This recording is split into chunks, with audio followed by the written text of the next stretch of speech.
Phone records could get Fani Willis disbarred, jailed legal experts say. This is Dr. David Schein, and welcome to Business Law 101. I have a growing audience for this webcast series. Our regular audience knows that this series is nonpartisan and as non-political as I can make it.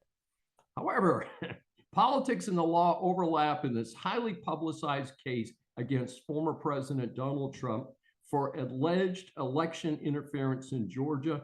He's actually been charged under the RICO statutes, which makes it a very interesting case of criminal law. Even if Trump is elected president, due to this being a state-filed case, he could not pardon himself out of it, I've heard separately.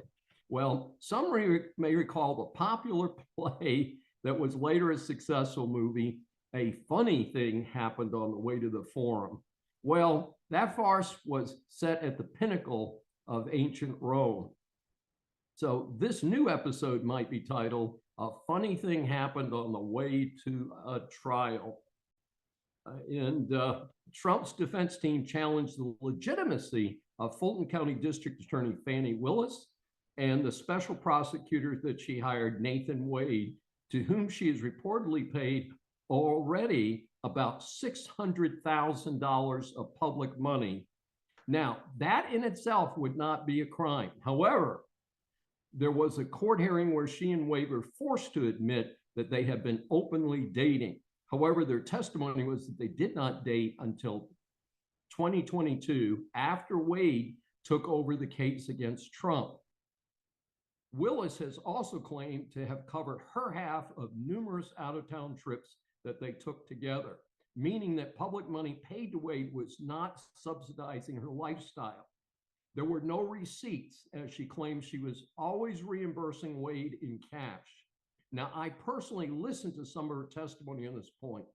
Sorry, folks, my truth detector was in the red zone. The problem is that the facts, including cell phone evidence that puts Wade near Willis's condo for what some have indelicately described as booty calls 35 different times, many prior to the start of the case against Trump. There were also over 2,000 voice calls and just under 12,000 text messages between the two in 2021, again, the year before the case was filed. And it further calls into the question the timeline of the intimate relationship. So if it turns out that the two lied under oath about the timing and extent of their relationship, they could be prosecuted for this. Penalties could include losing their law licenses and even jail time.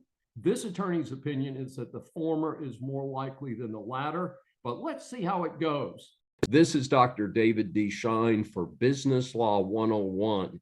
If you've enjoyed this episode, please subscribe on your favorite platform.